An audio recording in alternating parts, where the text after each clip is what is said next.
"She is still inside," said the Duke of Ashbourne. And when no one moved, when the whole panicked crowd on the lawn only stared at the burning house and wrung their hands, he threw off his coat and ran back into the flames himself.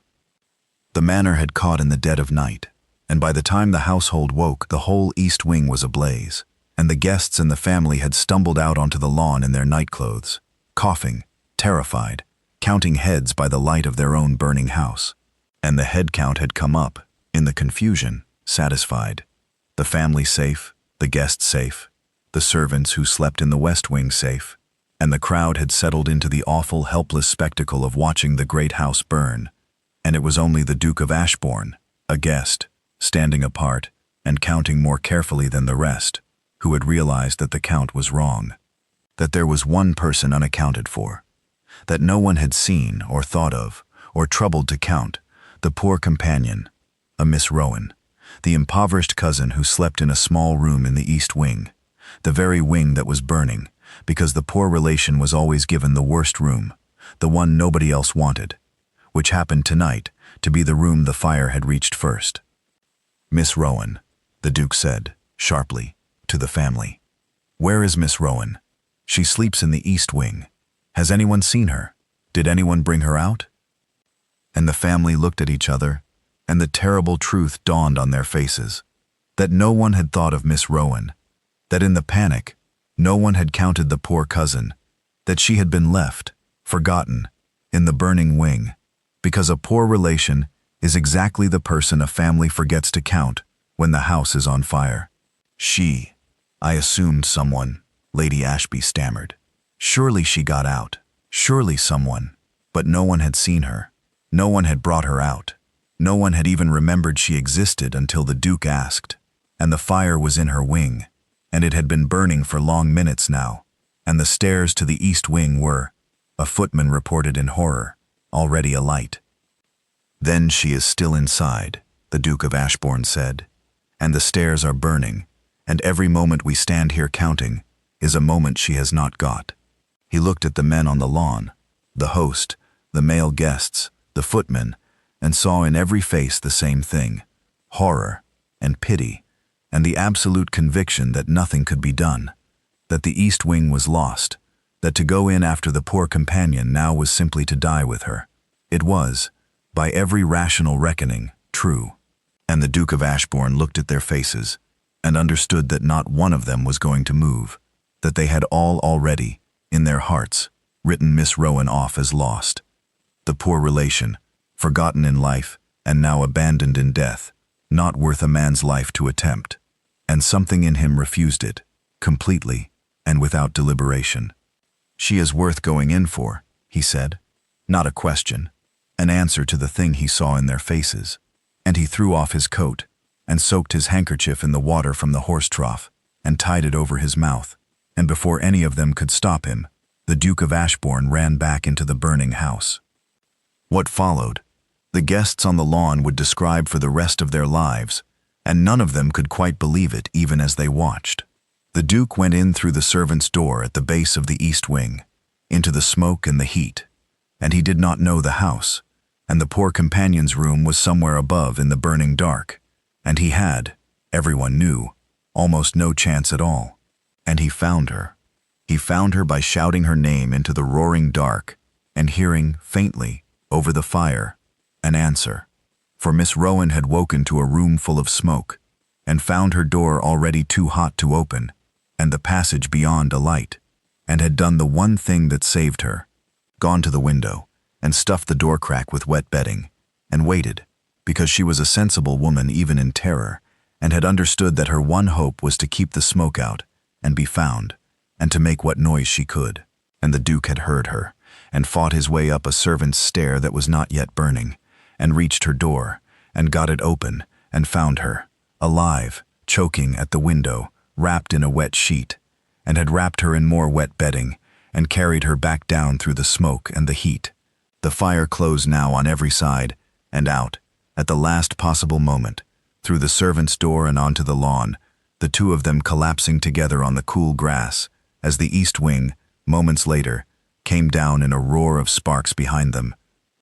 He had gone into a burning house for a woman everyone else had forgotten to count, and he had carried her out, and the crowd on the lawn, which had written her off, stared at the pair of them on the grass as though they had come back from the dead, which, in a manner of speaking, they had. The Duke of Ashbourne lay on the cool grass with the half-suffocated companion in his arms, both of them coughing the smoke from their lungs, and when he could speak he said, into her sooty hair, the thing that mattered, "You are safe. I have you. They forgot to count you. Look, I did not. You are safe." And Miss Rowan, when she could breathe, looked up at the soot-blackened stranger who had run into a burning house for her when her own family had left her in it, and said the thing that would stay with him forever. They left me. My own family. They got themselves out and they forgot I existed. I heard them, on the lawn, counting, and I was not in the count, and I understood, lying up there in the smoke, that I was going to die because no one had thought me worth remembering. And then I heard a stranger shouting my name. A stranger. When my own blood had forgotten me, a stranger came back into the fire. Why? You did not even know me. Everyone else, my own family, decided I was not worth the risk. Why did you decide I was? And the Duke of Ashbourne, holding the woman his host's family had abandoned, gave her the only answer there was. Because everyone is worth the risk, he said. That is the whole of it. There is no person alive who is worth so little that they should be left to burn because no one troubled to count them. Your family forgot you because they had decided, long ago, that a poor relation is a person who does not quite count. And I have spent my life watching the world make exactly that decision about the poor and the overlooked, and I have come to hate it more than almost anything. And tonight it was in my power to refuse it, so I did. I did not run in because I knew you. I ran in because you are a person, and a person was going to be left to burn for the crime of being poor and forgettable. And I would rather have died in that house than stand on the lawn and let it happen. You are worth the risk, Miss Rowan. You always were. The only remarkable thing tonight is that everyone else had forgotten it, and I am only sorry it took a fire to prove it. In the gray, exhausted dawn after the fire, when the east wing was a smoking ruin and the shocked household had been taken in by neighbors, the Duke of Ashbourne sat with Grace Rowan while she recovered enough to speak, and heard, in pieces, the story of how a person comes to be the one a family forgets in a fire.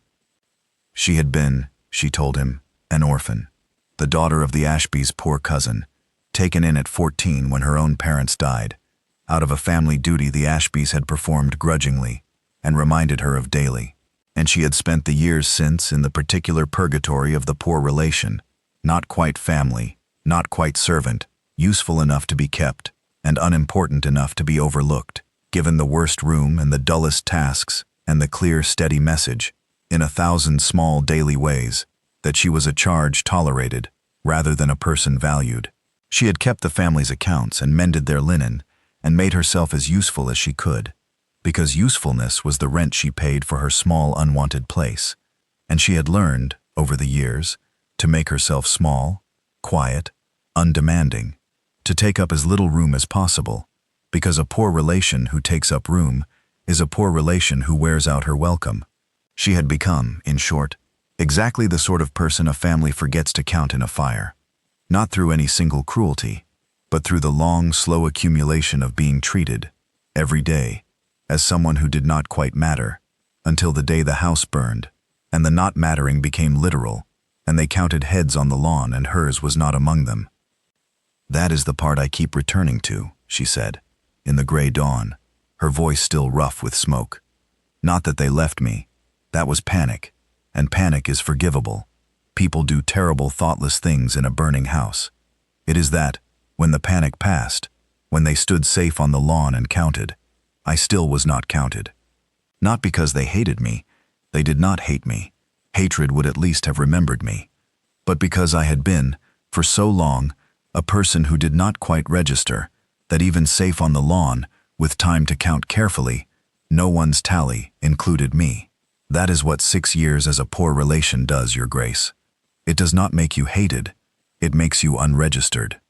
It teaches everyone around you, so gradually that no one notices it happening, that you are not quite a person who counts. And then one night the house burns, and the lesson comes due. and you lie in the smoke listening to the people you have served for 6 years fail to miss you. I do not think I shall ever forget the sound of that counting. It was the sound of my whole life, made audible, the tally that left me out. And the Duke of Ashbourne, listening in the gray dawn, felt the cold fury of the night before settle into something deeper and more lasting, because he understood, hearing her, that the fire had only made visible a thing that had been true for years, that Grace Rowan had been slowly erased long before the flames, uncounted in 100 small ways, until being uncounted in the fire was merely the last and most literal instance.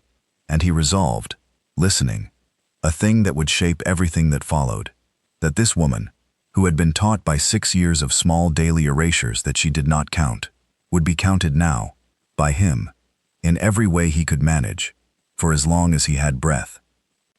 "You will never again lie in any dark," he said, low, listening to be left out of the count. "I give you my word. I do not yet know what I am to you, or you to me. It is too soon, and you have nearly died, and I will not press anything on a woman in your state. But this I can promise you now, this dawn, whatever comes after, that from this night you are counted, by me. You will not be the poor relation anyone forgets. I have counted you once, in a fire, and I find I have no intention of ever stopping. And whatever else our acquaintance becomes, you may hold to that there is now, in the world, one person who will always, always include you in the tally. It is a small thing to promise. I think, from what you have told me, that it may be the largest thing anyone has offered you in years." And Grace Rowan, in the gray smoke-bitter dawn, wept at last, not for the fire, but for the counting, for the promise of it, for the almost unbearable relief of being told, after 6 years of erasure, that she would be counted. And the Duke sat with her, and did not fuss, and let her weep, and counted her, silently, in his heart, which was the beginning of the whole of it. She could not stay with the Ashbys, of course.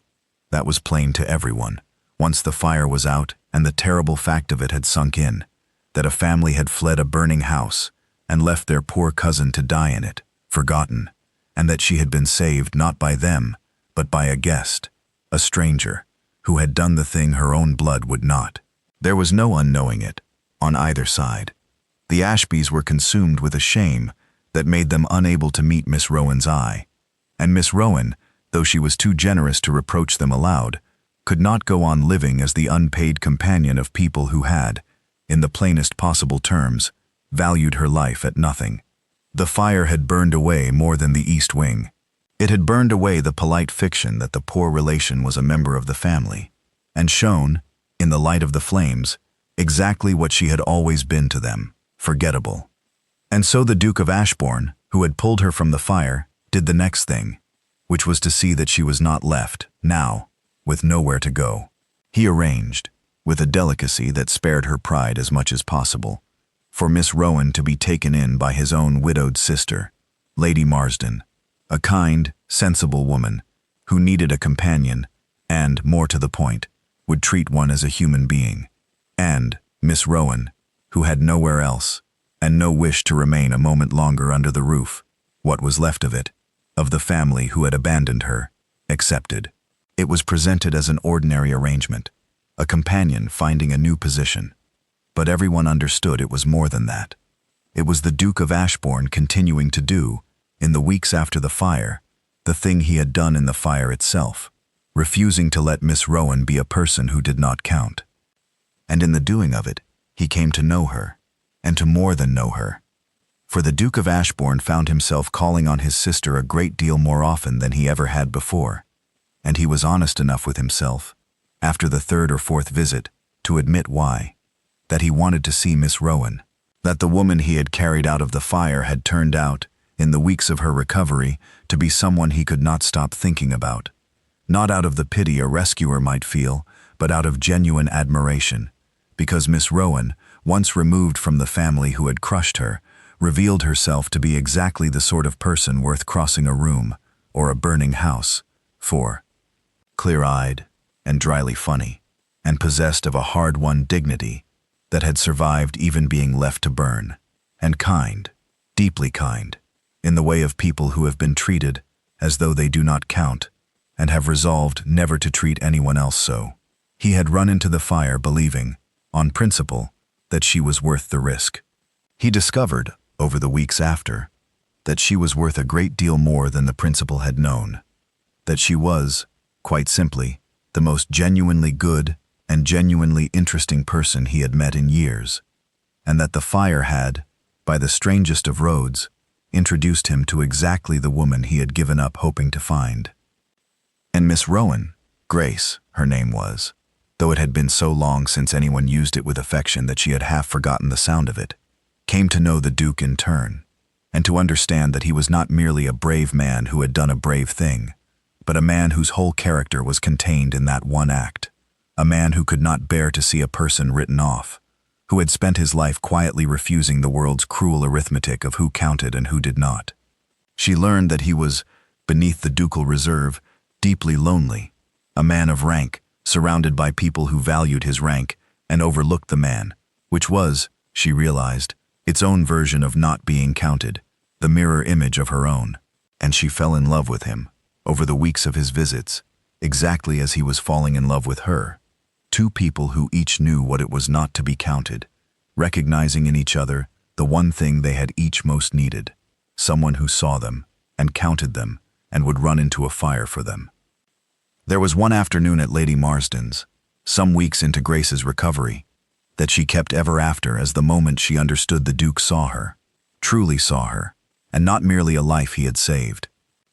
He had come to call, as he now did, and Lady Marsden, who had grasped the situation long before either of the principals and found it delightful, had contrived, with transparent lack of subtlety, to be urgently needed elsewhere, leaving the Duke and Grace alone in the drawing room, with the door properly open, and the whole afternoon before them. And they had talked, as they had fallen into the habit of talking, easily, for hours. And at some point the conversation had turned to books, and Grace had ventured an opinion, a sharp, clever, unexpected opinion, on a work she had read in stolen hours during her companion years, and the Duke had not merely agreed or deflected, but argued with her, seriously, as an equal, delighting in the argument. And Grace had realized, mid-sentence, that she was being listened to, really listened to, her thoughts weighed and answered and valued, and that she could not remember the last time it had happened. "You are looking at me strangely," the Duke said, breaking off. "Have I said something foolish?" "No," Grace said unsteadily. "You have done something no one has done in years, and it has quite undone me, and I am trying to compose myself. You have listened to me.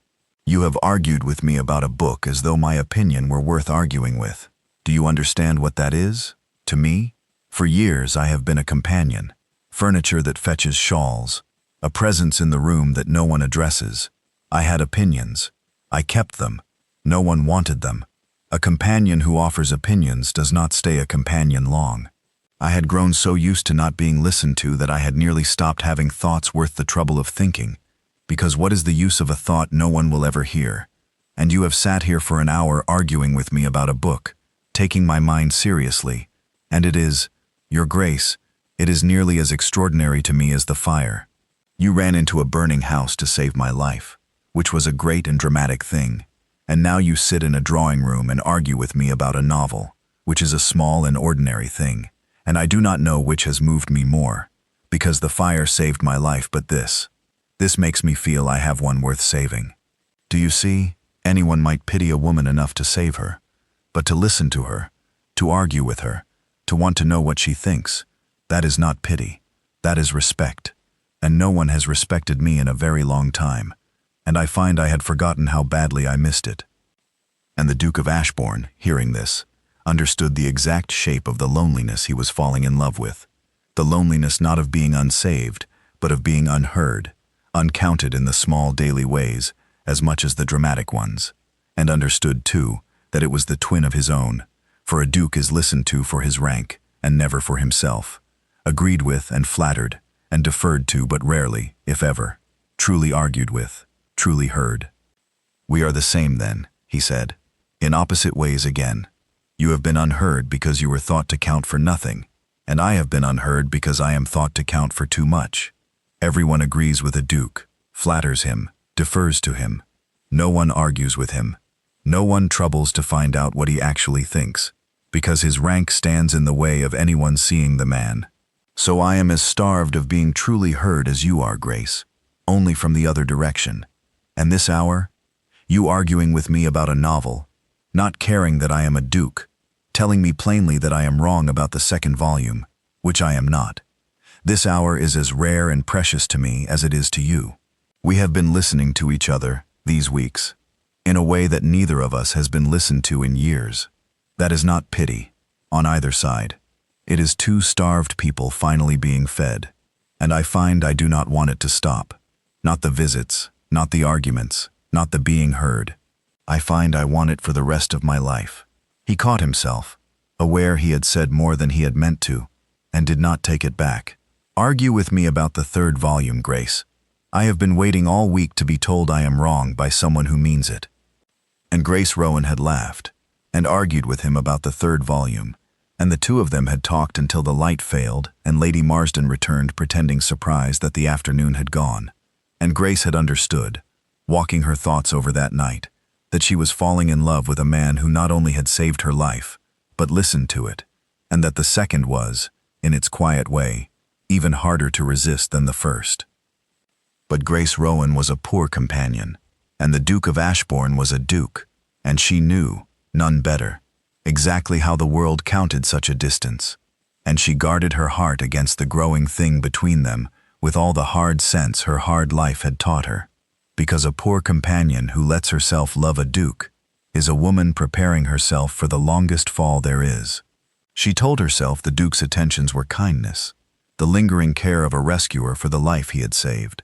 She told herself she was a duty to him, a responsibility, the woman he had pulled from the fire and now felt bound to see settled, and that when she was settled, safely companion to his kind sister, his responsibility would be discharged, and his visits would cease, and she must not let herself hope for anything more. She was wrong, and it was the Duke who proved her wrong, because he had spent his whole life watching people not be counted, and he was not about to let the woman he loved count herself out. "You have decided," the Duke said to her, one afternoon in his sister's garden, "that I visit out of duty, that having pulled you from the fire, I feel responsible for you, and that my calling is the lingering conscience of a rescuer, and that when you are safely settled, my visits will stop. I can see you thinking it. You brace, every time I come, for it to be the last time, for the duty to be discharged. I have watched you do it for weeks, so I am going to correct it, Grace, because it is wrong, and because I cannot bear to watch you count yourself out one more time." Grace Rowan went still, her mending forgotten in her lap. "I did not run into that house out of duty," the Duke said, "and I do not visit out of duty, and I will tell you the truth of both, because you have spent your whole life being told, by your treatment, that you do not count, and I find I want to be the one who tells you the opposite until you believe it. I ran into the fire because you are a person, and no person should be left to burn. That is true, and it is on principle, and it would have been true of anyone.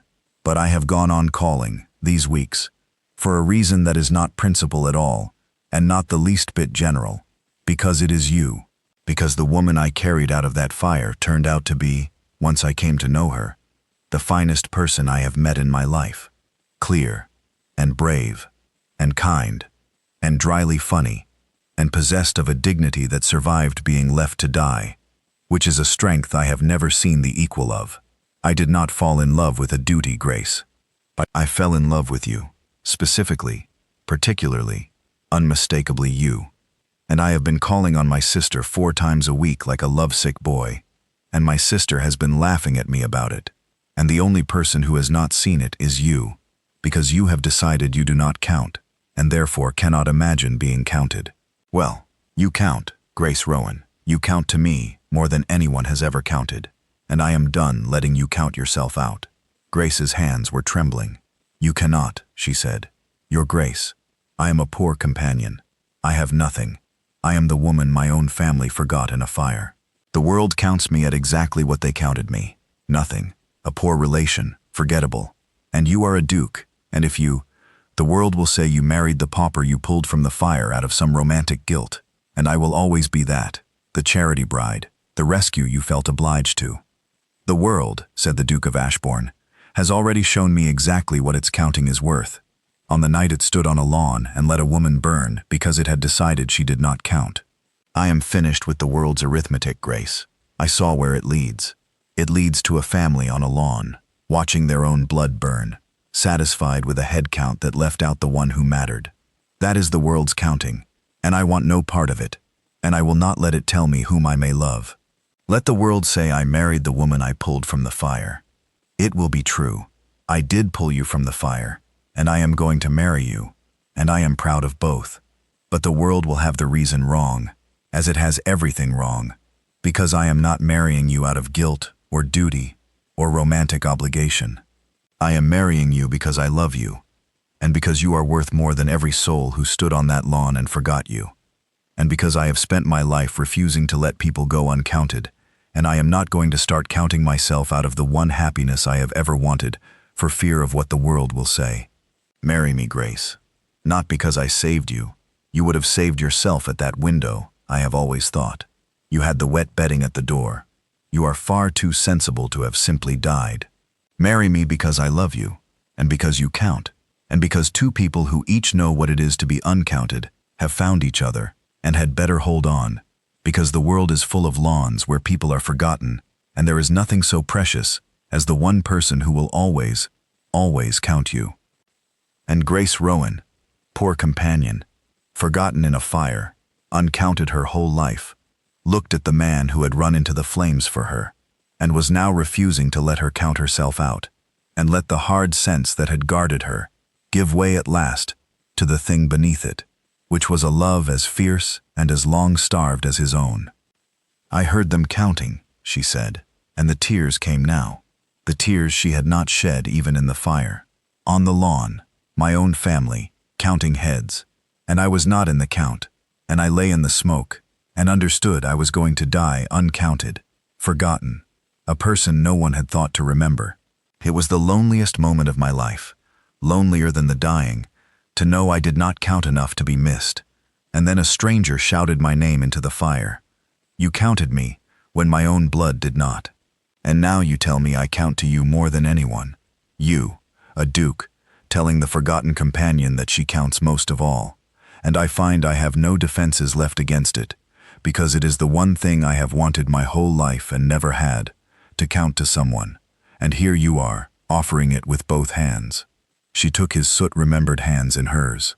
Yes, yes, Julian, I will marry you. Not because you saved me, though you did, twice now. Once from the fire, and once from a lifetime of not counting.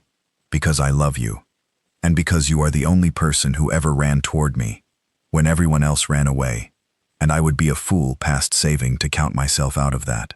Yes, I count. You have made me believe it. Yes. And the Duke of Ashbourne drew the woman he had carried from the fire into his arms, the forgotten companion who counted, now, more than anyone, and the long loneliness of two uncounted people was over. They were married that autumn, and the Duke of Ashbourne married Grace Rowan so openly and so proudly, so plainly for love, that the world's expected sneer, that he had wed the pauper he rescued out of guilt, could find no purchase, and died unspoken, because it is very hard to call a marriage a charity when the groom so obviously adores the bride. The Ashbys, the family who had left Grace to burn, were not at the wedding, and their fate was, in the end, settled by Grace's own character, which was the character of a woman who had been left to die and chosen not to become bitter. She did not revenge herself on them, though she had cause as few people ever had.